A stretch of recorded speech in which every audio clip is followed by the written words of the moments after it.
ಎಲ್ಲರಿಗೂ ನಮಸ್ಕಾರಗಳು. ಮಾತು ವಿತ್ ಮಾಲಿನಿ ಕಾರ್ಯಕ್ರಮಕ್ಕೆ ತಮಗೆಲ್ಲರಿಗೂ ಸ್ವಾಗತ. ನಾನು ಪ್ರೊಫೆಸರ್ ಸುತ್ತೂರ್ ಎಸ್ ಮಾಲಿನಿ, ಅಧ್ಯಕ್ಷರು, ಜೆನೆಟಿಕ್ಸ್ ಮತ್ತು ಜಿನೋಮಿಕ್ಸ್ ಅಧ್ಯಯನ ವಿಭಾಗ, ಮೈಸೂರು ವಿಶ್ವವಿದ್ಯಾನಿಲಯ. ಭಾರತ 2024ರಲ್ಲಿ ಜಗತ್ತಿನಾದ್ಯಂತ ಹೆಸರು ಮಾಡಿತು. ಕಾರಣ, ಇಡೀ ಜಗತ್ತಿನಲ್ಲಿ ಅತಿ ಹೆಚ್ಚು ಮಧುಮೇಹಿಗಳನ್ನು ಹೊಂದಿರುವ ದೇಶ ಎಂಬ ಒಂದು ಕುಖ್ಯಾತಿ ಭಾರತಕ್ಕೆ ಬಂತು. ನಮ್ಮ ದೇಶದಲ್ಲಿ ಇಂದು ಬಹುವಿಧದ ಅಸ್ವಸ್ಥತೆ ಅಥವಾ ಮೆಟಬಾಲಿಕ್ ಸಿಂಡ್ರೋಮ್ಸ್ ಅಂತ ನಾವೇನು ಕರಿತೀವಿ ಅದು ಹೆಚ್ಚಾಗ್ತಾ ಇದೆ. ಅದರಲ್ಲೂ ಪ್ರಮುಖವಾಗಿ ಮಧುಮೇಹ ಆಗಿರ್ಬೋದು, ಒಬಿಸಿಟಿ ಅಥವಾ ಬೊಜ್ಜುತನ, ಥೈರಾಯ್ಡ್ ತೊಂದರೆಗಳು, ಕ್ಯಾನ್ಸರ್ಗಳು, ಹೃದಯಾಘಾತ, ಅಧಿಕ ರಕ್ತದೊತ್ತಡ, ಈ ಥರದ ನಾನಾ ರೀತಿಯ ಬಹುವಿಧದ ಅಸ್ವಸ್ಥತೆಗಳು ಅಥವಾ ಮೆಟಬಾಲಿಕ್ ಸಿಂಡ್ರೋಮ್ಗಳು ಅಂತ ನಾವು ಕರಿತೀವಲ್ಲ, ಇದು ಹೆಚ್ಚಾಗ್ತಾ ಇದೆ. ಅದರಲ್ಲೂ ಮುಖ್ಯವಾಗಿ ಮಧುಮೇಹಿಗಳು ಮೊದಲು ವಯಸ್ಸಾದಂತೆ ಮಧುಮೇಹಕ್ಕೆ ತುತ್ತಾಗ್ತಾ ಇದ್ದರೆ, ಇಂದು ಯುವಕರಲ್ಲೇ ಮಧುಮೇಹಿಗಳಾಗಿರುವುದನ್ನು ನಾವು ನೋಡ್ತಾ ಇದ್ದೀವಿ. ಇದಕ್ಕೆ ಬಹಳ ಪ್ರಮುಖವಾದ ಕಾರಣ ಬದಲಾದ ನಮ್ಮ ಜೀವನ ಶೈಲಿ, ಆಹಾರ ಪದ್ಧತಿ ಮತ್ತು ಹವ್ಯಾಸಗಳು. ಆಹಾರ ಪದ್ಧತಿಯ ಜೊತೆಯಲ್ಲಿ ಒತ್ತಡದ ಜಗತ್ತಿನಲ್ಲಿ ನಾವು ಬದುಕ್ತಾ ಇದ್ದೀವಿ. ನಿಮಗೆಲ್ಲ ಗೊತ್ತಿದೆ, ಒತ್ತಡ ಜಾಸ್ತಿ ಆದಂತೆ ಏನಾಗುತ್ತೆ ಅಂದರೆ ನಮ್ಮ ಹೈಪೋಥಲಾಮಸ್ಸಿಂದ CRH ಕಾರ್ಟಿಕೋಟ್ರೋಪಿಕ್ ರಿಲೀಸಿಂಗ್ ಹಾರ್ಮೋನು ಬಿಡುಗಡೆಯಾಗುತ್ತದೆ. ಅದು ನಮ್ಮ ಪಿಟ್ಯೂಟರಿಗೆ ಹೋಗಿ ಅಡ್ರಿನೋಕಾರ್ಟಿಕೋಟ್ರೋಪಿಕ್ ಹಾರ್ಮೋನನ್ನು ಬಿಡುಗಡೆ ಮಾಡುತ್ತೆ. ನಂತರ ಪಿಟ್ಯೂಟರಿ ಅಡ್ರಿನಲ್ ಗ್ರಂಥಿಗೆ ಬಂದು ಪಿಟ್ಯೂಟರಿಯಿಂದ ACTH ಏನಿದೆ ಅದು ಅಡ್ರಿನಲ್ ಗ್ರಂಥಿಯಿಂದ ಕಾರ್ಟಿಸಾಲ್ ಎನ್ನುವ ಒತ್ತಡದ ಹಾರ್ಮೋನನ್ನು ಬಿಡುಗಡೆ ಮಾಡುತ್ತೆ. ಒತ್ತಡ ಉಂಟಾದಾಗ ಒತ್ತಡದ ಹಾರ್ಮೋನ್ ಬಿಡುಗಡೆಯಾಗುತ್ತೆ. ಈ ಒತ್ತಡದ ಹಾರ್ಮೋನ್ ಏನು ಮಾಡುತ್ತೆ ಅಂದರೆ ನಮ್ಮ ಹೃದಯ ಬಡಿತ ಜಾಸ್ತಿ ಆಗುವ ಹಾಗೆ ಮಾಡುತ್ತೆ. ಆಮೇಲೆ ರಕ್ತದೊತ್ತಡ ಜಾಸ್ತಿ ಆಗುವ ಹಾಗೆ ಮಾಡುತ್ತೆ. ಮತ್ತು ರಕ್ತದಲ್ಲಿ ಸಕ್ಕರೆಯ ಪ್ರಮಾಣ ಜಾಸ್ತಿ ಆಗುವ ಹಾಗೆ ಮಾಡುತ್ತೆ. ಅಂದರೆ ಇದು ಸಿಂಪಥೆಟಿಕ್ ನರ್ವಸ್ ಸಿಸ್ಟಮ್ ಆ್ಯಕ್ಟಿವೇಟ್ ಆಗೋದ್ರಿಂದ ಆ ಒತ್ತಡದ ಪರಿಸ್ಥಿತಿಯನ್ನು ಎದುರಿಸಲು ನಮ್ಮ ದೇಹ ಸನ್ನದ್ಧ ಆಗೋದು. ಆದರೆ ಇದು ಆ ಕ್ಷಣಕ್ಕೆ ಆಗಬೇಕು. ಆದರೆ ಆಧುನಿಕ ಜಗತ್ತಿನಲ್ಲಿ ಒತ್ತಡ ಕಾರಕಗಳು ಬಹಳಷ್ಟು ಇದೆ. ಹಿಂದಿನ ಕಾಲದಲ್ಲಿ ಆದಿವಾಸಿ ಅಥವಾ ಅನಾದಿ ಕಾಲದಲ್ಲಿ ಅಂತ ನಾವೇನು ಹೇಳ್ತೀವಿ, ಅಂಥ ಸಂದರ್ಭದಲ್ಲಿ ಯಾವುದೋ ಒಂದು ಪ್ರಾಣಿಯನ್ನು ನೋಡಿದಾಗ ರಕ್ಷಣೆಗೋಸ್ಕರ ಈ ಒತ್ತಡದ ಹಾರ್ಮೋನುಗಳು ಬಿಡುಗಡೆಯಾಗ್ತಿತ್ತು. ಫೈಟ್ ಆರ್ ಫ್ಲೈಟ್ ಅಂತ, ಓಡಿ ಹೋಗಬೇಕು ಅದರ ಜೊತೆ ಅಥವಾ ಹೋರಾಟ ಮಾಡಬೇಕು. ಇಂಥ ಸಂದರ್ಭದಲ್ಲಿ ಒತ್ತಡದ ಹಾರ್ಮೋನ್ ಬಿಡುಗಡೆಯಾಗ್ತಿತ್ತು. ನಂತರ ಆತನಿಗೆ ಒತ್ತಡದ ಈ ಕಾರ್ಟಿಸಾಲ್ ಲೆವೆಲ್ ಕಡಿಮೆ ಆಗ್ತಾಯಿತ್ತು, ಅವನಿಗೆ ಯಾವುದೇ ರೀತಿಯ ತೊಂದರೆ ಆಗ್ತಿರಲಿಲ್ಲ. ಆದರೆ ಇಂದು ಆಧುನಿಕ ಜಗತ್ತಿನಲ್ಲಿ ಈ ಸ್ಟ್ರೆಸ್ಸರ್ಸ್ಗಳಿದೆಯಲ್ಲ, ಒತ್ತಡ ಕಾರಕಗಳು ತುಂಬ ಜಾಸ್ತಿ ಇದೆ. ಒಂದು ಒತ್ತಡ ಕಾರಕ ಮುಗಿದ ತಕ್ಷಣ ಮತ್ತೊಂದು ಒತ್ತಡ ಕಾರಕ ಸ್ಟ್ರೆಸ್ಸರ್ಸ್ ಅಂತ ನಾವೇನು ಹೇಳ್ತೀವಿ ಅದು ಕ್ಯೂ ಥರ ಇರುತ್ತೆ. ಹಾಗಾಗಿ ಏನಾಗುತ್ತೆ, ರಕ್ತದಲ್ಲಿ ಸಕ್ಕರೆಯ ಪ್ರಮಾಣ ಸದಾಕಾಲ ಜಾಸ್ತಿಯಾಗಿರುತ್ತೆ, ಕಡಿಮೆ ಆಗೋದೇ ಇಲ್ಲ. ಇದು ಮುಂದಿನ ದಿನದಲ್ಲಿ ಡಯಾಬಿಟಿಸ್ ಟೈಪ್ 2 ಅಂತ ನಾವೇನು ಹೇಳ್ತೀವಿ ಅಂತಹ ಒಂದು ಮಧುಮೇಹಕ್ಕೆ ತುತ್ತಾಗಲು ಇದು ಬಹಳ ಪ್ರಮುಖವಾದ ಇದೊಂದು ಒನ್ ಆಫ್ ದ ರೀಸನ್ ಅಂತ ಅನ್ಬೋದು. ಇದು ಕಾರಣ ಅಂತ ಅನ್ಬೋದು. ಇನ್ಸುಲಿನ್ ರೆಸಿಸ್ಟೆನ್ಸ್ ಡೆವಲಪ್ ಆಗುತ್ತೆ, ಸೆನ್ಸಿಟಿವಿಟಿ ಕಡಿಮೆ ಆಗ್ತಾ ಬರುತ್ತೆ. ಹಾಗಾಗಿ ಮಧುಮೇಹ ಉಂಟಾಗುತ್ತೆ. ಮಧುಮೇಹ ಬಂದ ತಕ್ಷಣ ಏನು ಮಾಡ್ತಾರೆ, ವೈದ್ಯರು ಹೇಳ್ತಾರೆ ಅನ್ನ ತಿನ್ನಬೇಡಿ, ನೀವು ಕಾರ್ಬೋಹೈಡ್ರೇಟ್ ಅದನ್ನು ಕಡಿಮೆ ಮಾಡಬೇಕಾಗುತ್ತೆ. ಅದರಲ್ಲೂ ಪ್ರಮುಖವಾಗಿ ಅನ್ನ ಆಗಿರ್ಬೋದು, ಆಲೂಗೆಡ್ಡೆ, ಪಾಸ್ತಾ ಈ ಥರದನ್ನು ನೀವು ಹೆಚ್ಚಾಗಿ ತಿನ್ನಬಾರ್ದು. ನೀವು ರಾಗಿ, ಜೋಳ, ಗೋಧಿ ಅಥವಾ ಸಿರಿಧಾನ್ಯಗಳು, ಅದರಲ್ಲಿ ನವಣೆ, ಸಜ್ಜೆ, ಕೊರಲು, ಸಾಮೆ ಈ ಥರದ ಸಿರಿಧಾನ್ಯಗಳನ್ನು ತಿನ್ನಬೇಕು ಅಂತ ಹೇಳ್ತಾರೆ. ಕಾರಣ ಏನು ಅಂತಂದರೆ ಈ ಸಿರಿಧಾನ್ಯಗಳಲ್ಲಿ ಒಂದು ನಾರಿನಾಂಶ ಜಾಸ್ತಿ, ಮಿಲ್ಲೆಟ್ಸ್ ಅಂತ ಹೇಳ್ಬೋದು, ನಾರಿನಾಂಶ ಜಾಸ್ತಿ ಇರುತ್ತೆ. ನಾರಿನಾಂಶ ಜಾಸ್ತಿ ಇದ್ದಾಗ ಅಂಥ ಆಹಾರವನ್ನು ನಾವು ಸೇವನೆ ಮಾಡಿದಾಗ ಅದರಲ್ಲಿರುವ ಗ್ಲೂಕೋಸ್ ಏನು ಕಾರ್ಬೋಹೈಡ್ರೇಟು ಗ್ಲೂಕೋಸ್ ಆಗುತ್ತಲ್ಲ, ಅದು ನಿಧಾನಗತಿಯಲ್ಲಿ ಗ್ಲೂಕೋಸ್ ಆಗಿ ಪರಿವರ್ತನೆ ಹೊಂದೋದ್ರಿಂದ ರಕ್ತದಲ್ಲಿ ಸಕ್ಕರೆ ಅಥವಾ ಗ್ಲೂಕೋಸ್ ಪ್ರಮಾಣ ಹೆಚ್ಚಾಗೋದಿಲ್ಲ, ಒಂದು ಸಮಸ್ಥಿತಿಯಲ್ಲಿರುತ್ತೆ. ಹಾಗಾಗಿ ನೀವು ಮಿಲ್ಲೆಟ್ಸ್ಗಳನ್ನು ತಿನ್ನಿ, ರಾಗಿಯನ್ನು ತಿನ್ನಿ, ಜೋಳವನ್ನು ತಿನ್ನಿ ಅಂತ ಹೇಳ್ತಾರೆ. ಅನ್ನವನ್ನು ತಿನ್ನಬೇಡಿ ಅಂತಾರೆ. ಅದು ಬಿಳಿ ಅಕ್ಕಿ ಅನ್ನ. ಈಗ ಪಾಲಿಶ್ಡ್ ರೈಸ್ ನಾವೆಲ್ಲ ಊಟ ಮಾಡ್ತಾ ಇರೋದು ಪಾಲಿಶ್ಡ್, ಅಂದರೆ ಅದರ ಮೇಲಿರುವಂಥ ಎಲ್ಲ ನಾರಿನಾಂಶಗಳು ಹೊರಟೋಗಿರುತ್ತೆ, ಪಾಲಿಶ್ ಆಗಿರುತ್ತೆ, ಬಿಳಿ ಇರುತ್ತೆ ಅದು. ಅಂತಹ ಅಕ್ಕಿಯನ್ನೇ ನಾವು ಬಳಕೆ ಮಾಡ್ತಾಯಿದ್ದೀವಿ. ಅದರಿಂದನೇ ಮಧುಮೇಹ ಜಾಸ್ತಿ ಆಗ್ತಾ ಇರೋದು. ಮಧುಮೇಹ ನಿಯಂತ್ರಣಕ್ಕೆ ಬರ್ತಾ ಇಲ್ಲ. ಮಧುಮೇಹದ ಕಾಂಪ್ಲಿಕೇಶನ್ಸ್ಗಳು ಜಾಸ್ತಿ ಆಗಿರೋದು, ಕಣ್ಣಿನ ತೊಂದರೆ ಆಗ್ಬೋದು, ಕಿಡ್ನಿ ತೊಂದರೆ ಆಗ್ಬೋದು, ನರ ದೌರ್ಬಲ್ಯ ಆಗಿರ್ಬೋದು. ಇದು ಮಧುಮೇಹದಿಂದ ಉಂಟಾಗುವಂಥ ಒಂದು ಅಡ್ಡ ಪರಿಣಾಮಗಳು ಅಂತ ಅನ್ಬೋದು. ಇದೆಲ್ಲದಕ್ಕೂ ಬಹಳ ಮೂಲ ಕಾರಣ ಅನ್ನ ಅಂತ ಹೇಳ್ತಾರೆ. ನೀವು ಅನ್ನವೇ ತಿನ್ನಬೇಕು ಅಂದರೆ ಕೆಂಪು ಅಕ್ಕಿಯನ್ನು ತಿನ್ನಿ ಅಂತ ಹೇಳ್ತಾರೆ, ಅಂದರೆ ಅದರಲ್ಲಿ ನಾರಿನಾಂಶ ಜಾಸ್ತಿ ಇರುತ್ತೆ ಅಂತ. ಇದು ಒಂದು ವಿಚಾರ. ಆದರೆ ಮತ್ತೊಂದು ವೈಜ್ಞಾನಿಕ ಒಂದು ವಿಜ್ಞಾನಿಗಳ ಗುಂಪು ಏನು ಹೇಳುತ್ತೆ ಅಂದರೆ, ನೀವು ಅನ್ನನ ತಿನ್ನಬೇಕು ಅಂತಂದರೆ ತಿನ್ನಿ ಪರವಾಗಿಲ್ಲ, ಆದರೆ ರಿಟ್ರೋಗ್ರೆಡೇಷನ್ ಪ್ರೋಸೆಸ್ನ ಮಾಡಿ ತಿನ್ನಿ ಅಂತ ಹೇಳ್ತಾರೆ. ಹಾಗಾದರೆ ಏನಪ್ಪ ಇದು ರಿಟ್ರೋಗ್ರೆಡೇಷನ್ ಪ್ರೋಸೆಸ್ ಮಾಡೋದು ಅಂತ ಅಂದರೆ, ಅನ್ನವೇ ಆಗಿರಲಿ, ಆಲೂಗೆಡ್ಡೆನೇ ಆಗಿರಲಿ, ಪಾಸ್ತಾನೇ ಆಗಿರಲಿ, ಯಾವುದೇ ಆಗಲಿ, ಈಗ ನಾವು ಏನು ತಿನ್ನಬಾರ್ದು ಅಂತ ವೈದ್ಯರು ಹೇಳಿದ್ದಾರೆ, ಅದನ್ನು ತಿನ್ನಬೇಕು ಅಂದ ಪಕ್ಷದಲ್ಲಿ ಅದು ನಾವು ಅನ್ನ ಮಾಡಿದಾಗ ಅದನ್ನು ರಿಫ್ರಿಜರೇಟರಲ್ಲಿ ಇಟ್ಟು 8ರಿಂದ 12 ಗಂಟೆಗಳ ಕಾಲ ಅದನ್ನು ರಿಫ್ರಿಜರೇಟರಲ್ಲಿ ಇಟ್ಟು ನಂತರ ಅದನ್ನು ಸ್ವಲ್ಪ ಬಿಸಿ ಮಾಡಿ ನಾವು ಸೇವನೆ ಮಾಡಿದ್ರೆ ಅದರಿಂದ ನಮ್ಮ ಬ್ಲಡ್ ಗ್ಲೂಕೋಸ್ ಲೆವೆಲ್ಲು ಹೆಚ್ಚು ಆಗೋದಿಲ್ಲ, ರಕ್ತದಲ್ಲಿ ಸಕ್ಕರೆಯ ಪ್ರಮಾಣ ಸರಿಯಾಗಿರುತ್ತೆ ಅಂತ ಹೇಳ್ತಾರೆ.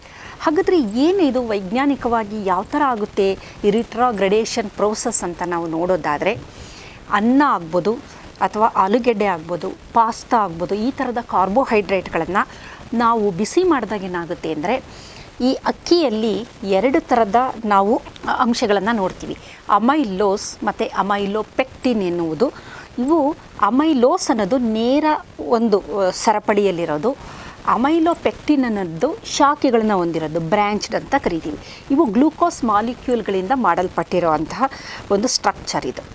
ಇದು ನಾವು ಅನ್ನವನ್ನು ಅಕ್ಕಿಯನ್ನು ಬೇಯಿಸಿದಾಗ ಏನಾಗುತ್ತೆ ಅಂದರೆ, ಅಮೈಲೋಸು ಫಸ್ಟ್ ಏನಾಗುತ್ತೆ, ಹೈಡ್ರೋಜನ್ ಬಾಂಡ್ ಏನಿರುತ್ತೆ ಇವುಗಳ ಮಧ್ಯೆ ಅದು ಬ್ರೇಕ್ ಆಗುತ್ತೆ.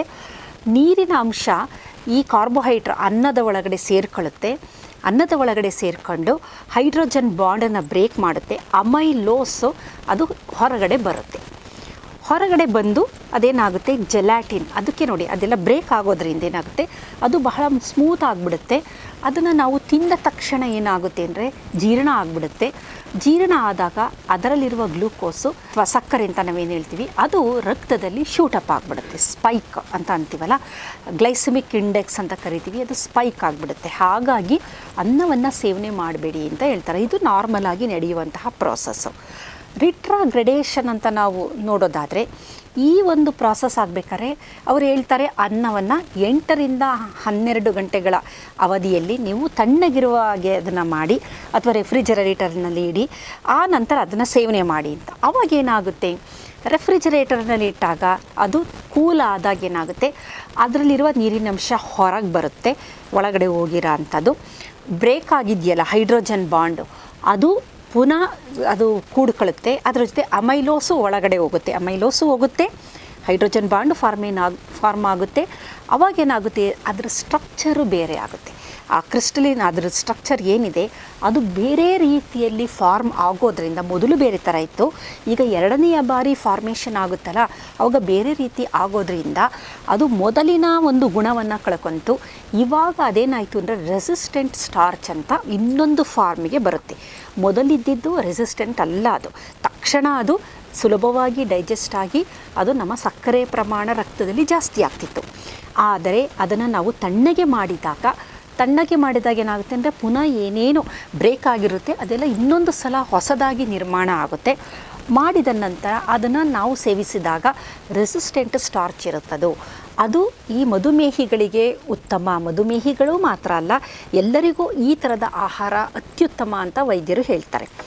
ಇದನ್ನು ನಾವು ಬಯೋಹ್ಯಾಕಿಂಗ್ ಅಂತ ಕರಿಬೋದು. ಕಾರಣ, ನಮ್ಮ ಪೂರ್ವಜರ ಒಂದು ಆಹಾರ ಪದ್ಧತಿಯನ್ನು ನಾವು ನೋಡಿದಾಗ, ಭಾರತ ಹಳ್ಳಿಗಳ ದೇಶ, ಗ್ರಾಮೀಣ ಜನತೆಯೇ ಜಾಸ್ತಿ, ರೈತಾಪಿ ಜನರು. ಅವರು ಬೆಳಗಿನ ಹೊತ್ತು ಉಪಹಾರ ಅಂತ ನಾವು ಏನಂತೀವಿ, ಇಡ್ಲಿ, ದೋಸೆ ಅಥವಾ ಬೇರೆ ಬೇರೆ ಥರದ್ದು, ಈಗ ಎಲ್ಲ ಹೊಸದಾಗಿ ಬೇರೆ ಬೇರೆ ಥರದ ಬೆಳಗಿನ ಉಪಹಾರವನ್ನು ನಾವು ಮಾಡ್ತೀವಿ. ಆದರೆ ರೈತಾಪಿ ಜನರು ಉಪಹಾರ ಅಂತ ಅವರು ಬೆಳಗಿನ ಹೊತ್ತು ಏನು ತಿಂತಾಯಿದ್ರು ಅಂದರೆ, ರಾತ್ರಿಯ ತಂಗಳನ್ನವನ್ನು ಒಂದು ಮಡಿಕೆಯಲ್ಲಿ ಹಾಕಿಟ್ಟಿರ್ತಿದ್ರು, ಅದಕ್ಕೆ ಸ್ವಲ್ಪ ಮೊಸರು ಮಜ್ಜಿಗೆನ ಹಾಕಿ ಅದನ್ನು ಹಾಗೆ ಮುಚ್ಚಿಡ್ತಾಯಿದ್ರು ಸರಿಯಾಗಿ. ನಂತರ ಮಾರನೇ ದಿನ ಅದರ ಜೊತೆಗೆ ಒಂದು ಈರುಳ್ಳಿ ಆಗ್ಬೋದು, ಮೆಣಸಿನಕಾಯಿ ಆಗ್ಬೋದು, ಇವುಗಳನ್ನು ಹಾಕ್ಕೊಂಡು ಆ ತಂಗಳನ್ನವನ್ನು ಕಿವಿಚಿ ಅದನ್ನು ತಿಂತಾಯಿದ್ರು. ಅದ್ಭುತವಾದ ಆಹಾರ ಅದಾಗಿತ್ತು. ಅವರಿಗೆ ಶಕ್ತಿಯನ್ನು ನೀಡ್ತಾಯಿತ್ತು. ಹೈಡ್ರೇಷನ್ನು ಚೆನ್ನಾಗಿ ನೀರಿನ ಅಂಶ ದೇಹಕ್ಕೆ ಸೇರ್ತಾಯಿತ್ತು. ಅವರ ಗಟ್ ಮೈಕ್ರೋಬಯಮ್ ಚೆನ್ನಾಗಿರೋ ಹಾಗೆ ಮಾಡ್ತಿತ್ತು. ಅದ್ಭುತವಾದ ಆರೋಗ್ಯವನ್ನು ಅವರೆಲ್ಲ ಪಡೀತಾಯಿದ್ರು. ಇದನ್ನು ಹಿಂದಿನ ಕಾಲದಿಂದನೂ ಮಾಡ್ಕೊಳ್ತಾ ಬಂದಿದ್ದಾರೆ. ಅಜ್ಜಿ ಸಹ ಈ ಥರದ ಒಂದು ಆಹಾರವನ್ನು ತಯಾರು ಮಾಡಿ ಮಕ್ಕಳಿಗೆ ಕೊಡ್ತಾಯಿದ್ಲು. ಅಂದರೆ ಈಗ ವಿಜ್ಞಾನಿಗಳು ಏನು ಹೇಳ್ತಿದ್ದಾರೆ, ರಿಟ್ರೋಗ್ರೆಡೇಷನ್ ಪ್ರೋಸೆಸ್ ಅಂತ, ಅದು ಹಿಂದಿನಿಂದಲೇ ನಮ್ಮ ಹಿಂದಿನವರು ಮಾಡ್ಕೊಳ್ತಾ ಬಂದಿದ್ದರು. ಆಲೂಗೆಡ್ಡೆಯನ್ನು ಬೇಯಿಸಿ ಅದನ್ನು ತಣ್ಣಗೆ ಮಾಡಿ ನಂತರ ಅದನ್ನ ಬಳಕೆ ಮಾಡೋದು. ಅನ್ನವನ್ನು ಮಾಡಿ 8ರಿಂದ 12 ಗಂಟೆಗಳ ಕಾಲ ಅದನ್ನು ತಣ್ಣಗೆ ಮಾಡಿ ನಂತರ ಅದನ್ನು ಮಾಡುವಂಥದ್ದು. ಇಲ್ಲಿ ಅದನ್ನು ಪುನಃ ಬಿಸಿ ಮಾಡಿದಾಗಲೂ ಸಹ ಅದರಲ್ಲಿ ಏನು ಅಂತಹ ಒಂದು ಬದಲಾವಣೆಗಳಾಗಲ್ಲ. ರೆಸಿಸ್ಟೆಂಟ್ ಫ್ಯಾಟ್ ಜಾಸ್ತಿ, ಸ್ಟಾರ್ಚ್ ಜಾಸ್ತಿ ಇರುತ್ತೆ. ಆದರೆ ಇದನ್ನು ನಾವು ತೂಕ ಕಡಿಮೆ ಮಾಡೋದಕ್ಕೋಸ್ಕರ ಇದನ್ನು ಮಾಡೋಕ್ಕಾಗೋದಿಲ್ಲ. ರಕ್ತದಲ್ಲಿ ಸಕ್ಕರೆ ಪ್ರಮಾಣ ಶೂಟಪ್ ಆಗಬೇಕು, ಅದಕ್ಕೋಸ್ಕರ ಮಾಡುವಂಥದ್ದು. ಮತ್ತು ಪ್ರಮುಖವಾದ ಮತ್ತೊಂದು ಅಂಶ ಅಂದರೆ ಎಲ್ಲ ಸ್ಟಾರ್ಚೂ ರೆಸಿಸ್ಟೆಂಟ್ ಸ್ಟಾರ್ಚ್ ಆಗೋದಿಲ್ಲ. ಒಂದು ಸ್ವಲ್ಪ ಭಾಗ ಹಾಗೆ ಉಳ್ಕೊಳ್ಳುತ್ತೆ. ಆದರೆ ಒಂದು 75ರಿಂದ 80% ಸ್ಟಾರ್ಚ್ ಏನಿದೆ ನಾವು ನೋಡೋದು, ಅದು ರೆಸಿಸ್ಟೆಂಟ್ ಸ್ಟಾರ್ಚ್ ಆಗಿ ಮಾರ್ಪಾಡಾಗಿದೆ.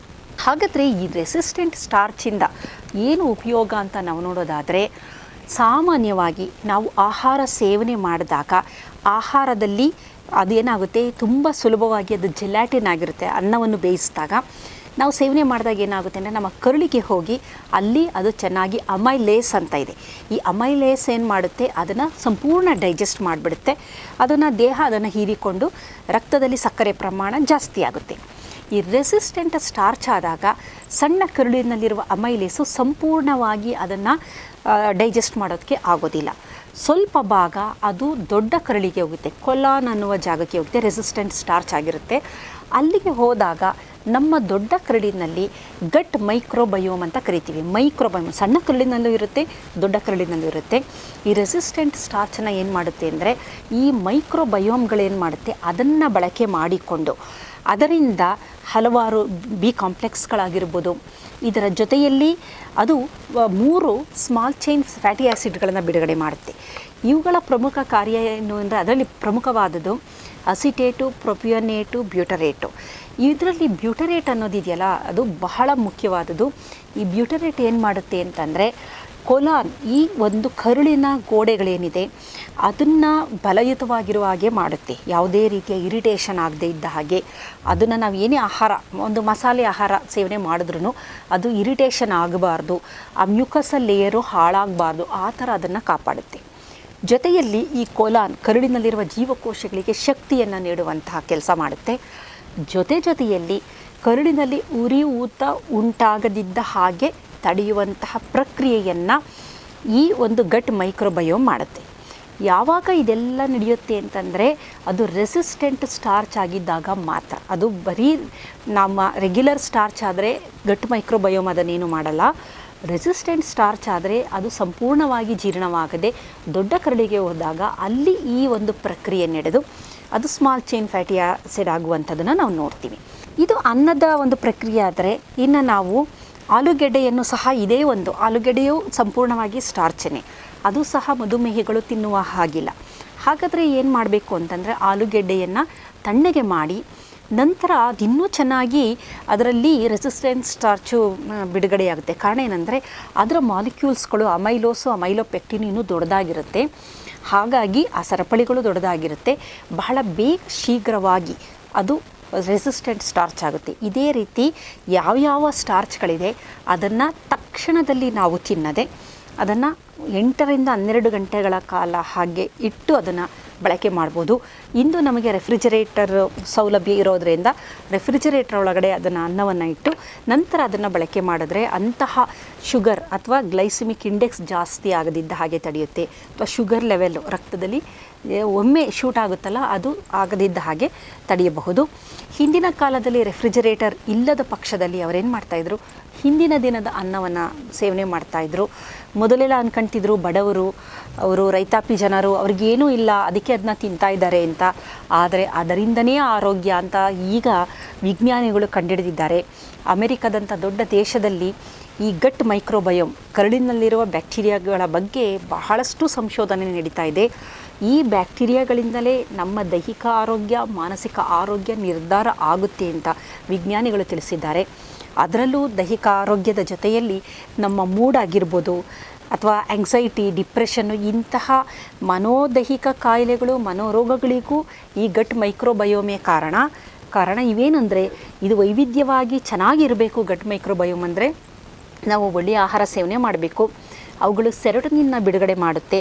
ಸೆರೋಟೋನಿನ್ ಒಂದು ಮೂಡ್ ಹಾರ್ಮೋನು, ಅದು ಗಟ್ ಮೈಕ್ರೋಬಯೋಮೇ ಬಿಡುಗಡೆ ಮಾಡೋದ್ರಿಂದ ಅವುಗಳು ಚೆನ್ನಾಗಿರುವ ಹಾಗೆ ನಾವು ನೋಡಬೇಕು ಅಂತಂದರೆ ಈ ಫೈಬರಸ್ ಡಯೇಟು ಬಹಳ ಮುಖ್ಯ. ಇಲ್ಲದಿದ್ದ ಪಕ್ಷದಲ್ಲಿ ರೆಸಿಸ್ಟೆಂಟ್ ಸ್ಟಾರ್ಚನ್ನು ನಾವು ಬಳಕೆ ಮಾಡೋದ್ರಿಂದ ನಾವು ಮಧುಮೇಹಿಗಳು ಸಹ ಅನ್ನವನ್ನು ಊಟ ಮಾಡ್ಬೋದು. ಆದರೆ ನೇರವಾಗಿ ಬಿಸಿ ಬಿಸಿ ಅನ್ನವನ್ನು ನೇರವಾಗಿ ಅವರು ಊಟ ಮಾಡಿದ್ರೆ ಅದರಿಂದ ತೊಂದರೆ ಜಾಸ್ತಿ. ಅದರ ಬದಲು ಅನ್ನವನ್ನು ಅಥವಾ ಆಲೂಗೆಡ್ಡೆ, ಪಾಸ್ತಾ, ಯಾವುದೇ ಈ ಥರ ಸ್ಟಾರ್ಚ್ ಜಾಸ್ತಿ ಇರೋಂಥದ್ದನ್ನು ಅವರು ತಣ್ಣಗೆ ಮಾಡಿ ನಂತರ ಅದನ್ನು ಸೇವನೆ ಮಾಡೋದ್ರಿಂದ ಆರೋಗ್ಯದ ಮೇಲೆ ಯಾವುದು ವ್ಯತಿರಿಕ್ತ ಪರಿಣಾಮ ಬೀರೋದಿಲ್ಲ. ಇದನ್ನು ಪ್ರಯತ್ನ ಮಾಡಬಹುದು, ಇದರಿಂದ ಅನುಕೂಲ ಆಗುತ್ತೆ ಅಂತ ಹಲವಾರು ಸಂಶೋಧನೆಗಳು ತಿಳಿಸ್ತಾ ಇವೆ. ನಮಸ್ಕಾರ.